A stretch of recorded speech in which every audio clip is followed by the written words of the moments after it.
All right, next war gamers. It's time for reaction move. Potentially some reaction combat. We'll see. Problem for the Rock is they don't have a whole lot of forces in the strategic surprise scenario. So the main strength they have, of course, is up here around Taipei, which makes sense. That's the capital, right? These garrisons down here could be easily released because the Chinese are not likely to invade the east side of the island. Over here, it's a little trickier. You don't want to leave Kaohsiung and Tainan totally ungarrisoned, or the Chinese might just walk in and take those ports. Um, but on the other hand, these are the most really available forces to go do something. Although with the placement of the Chinese airborne, it's kind of limiting what they can do. So I think we'll start reaction movement with these guys and get them at least start moving towards the battle. So the movement value on the counter is the final number attack. So it's I should guess we should go this 2 in the black circle is stacking points, how much space it takes up. 3 is attack strength. 3 is defense strength. 6 is movement, and orange means it's motorized. When you're looking at your TEC or your terrain effects chart, you'll use the motorized column for that. And then this 5 is the ER. It's a regiment. You can tell. I guess if I could zoom in, it's got the three lines, right? And then it happens to be mechanized infantry. So all of that's on the unit identification chart. So we've got 6 movement points.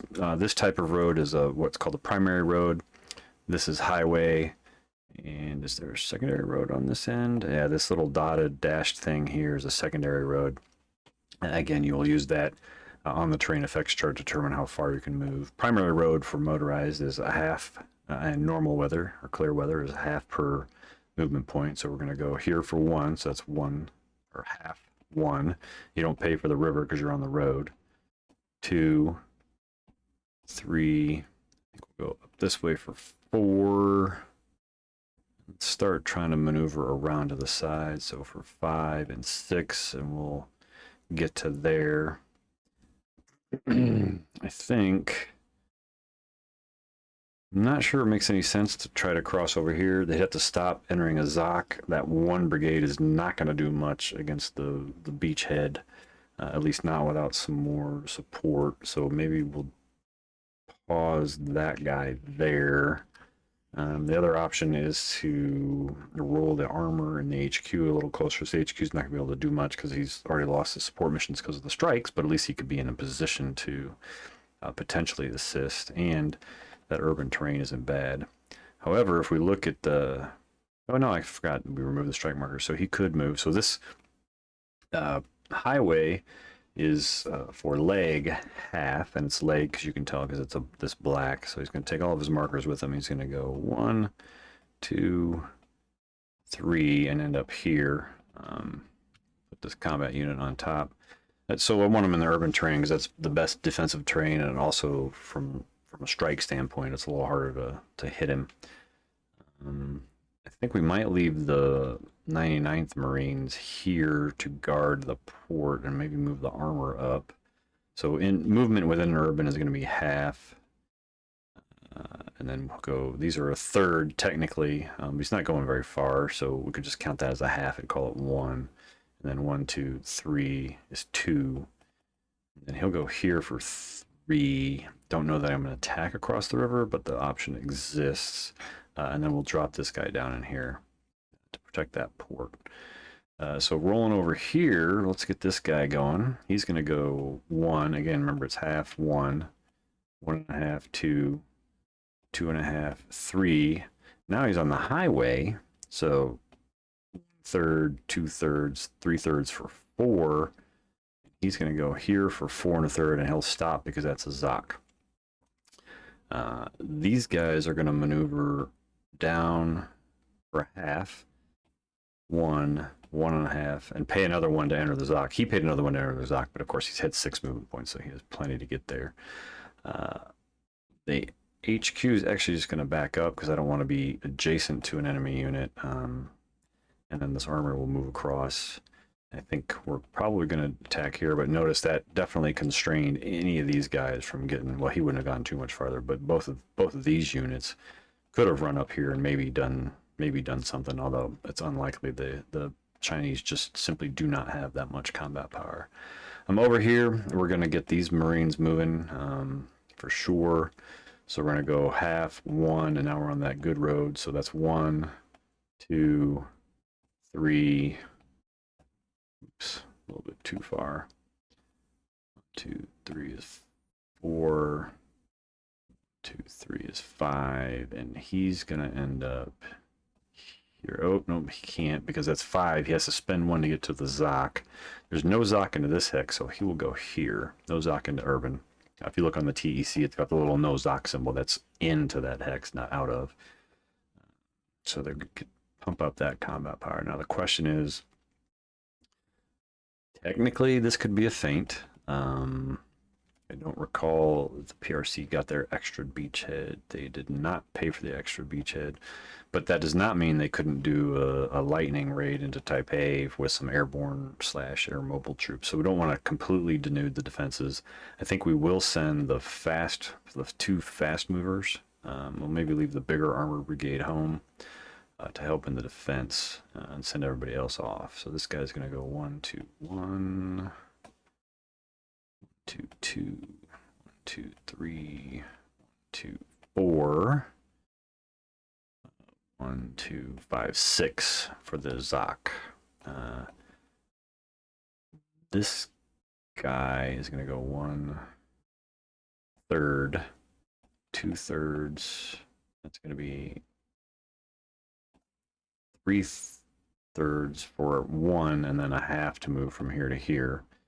So we're at 1.5, 1, 2, 3.5, 1, 2, 4.5, 2, 5.5, 1, 2, 6.5,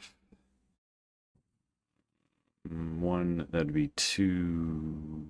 He's not gonna have enough because he needs more than 2 points to get into here, and he's not gonna have it. He'll be slightly over. So could go there and not be overstacked. So stacking is limited to 4. So you notice here there are 4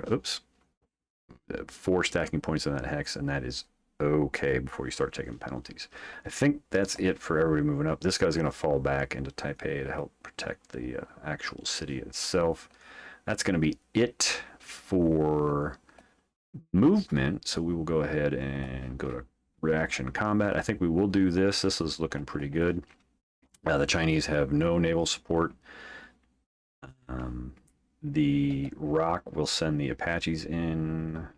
Oop, I don't want helicopter range. They will. I'm going to control P that. That'll be the second and last mission for that helicopter. They, just like HQs, they can only do 2 per turn. So we will grab that so we don't forget.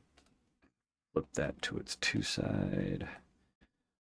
This is looking pretty bad relatively for the Chinese.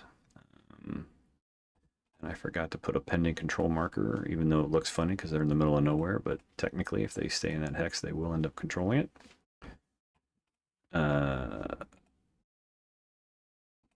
The question is, do they fly air? Is it going to make that much of a difference? We will find out. We're going to go ahead and send 1 plane because as a defender, you can only send 1. All right, so we will do some initial odds calculations here. I should have done that first. Technically, the HQ doesn't play. So we're going to have 3, 7, 3 from the guy with the strike 1, because remember the strike 1 reduces it, so he's up to 10. 16 for the rest of those guys. 19 from here on 4. So we're at 4-1 in the flat, which is column 11. There is a remainder, so we'll start with that -1 so we can just track that right now. And then we're going to do column shifts. There are no, so these Taipei Marines will be the lead unit. That gives us a 6 ER to match that 6 ER, so there's going to be no column shifts for that. And there will be no column shifts for anything else. This thing that I forgot last time, that's 1 to right, that's only on the attack, not on the defense. So that is not going to apply. So now we're going to do some more DRMs. We'll do the easy ones first. So there are elements of 2 formations here. These guys in the actual game will have a white background. White background is independent. They don't count as an extra formation. There'll be like these guys who are white, but there are red and yellow, so that's a +1 for that. On the other hand, we're attacking from 4 hexes, and if you're attacking from 3 or 4 hexes, it's a -1. So those will cancel. We'll stay at 11 -1. They don't own the town yet, so they don't get the bonus for that. So now we're just down to air. So we'll do local detection on the helo. That is enough to local detect. There will be local SAMs. I don't think a 4 will do anything in local SAMs. Let me check. Oh, 4 is a +1, so that basically reduces it to 1. And then there's local AAA, which of 0, which will just local AAA would be a +2, so it's just going to get rid of it entirely. So no, the helicopters do not show up. So then we'll do detection here, and here's where I kind of screwed up.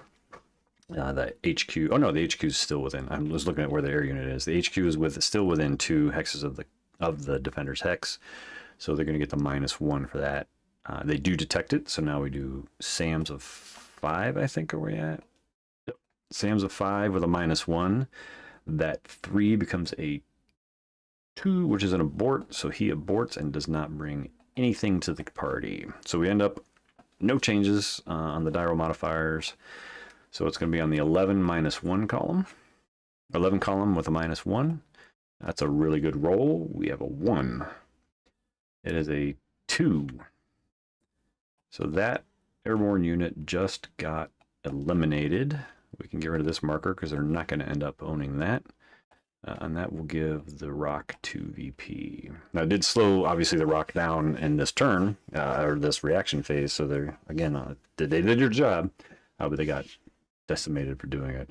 And one thing I do want to point out in that red column, what that basically means, and you can see it down below, excess combat losses, had the Chinese had the PRs, had the Allied player actually had a loss on that result, and the Chinese player not able to take all of their losses. So say it had been a 1/3, the unit only has 2 steps, the front side and the back side. Well, because he couldn't take the 3rd loss, the Allied player could have ignored the loss that he took. So because there was combat, 1 unit at least must advance, and I think there's no reason not to just advance everybody.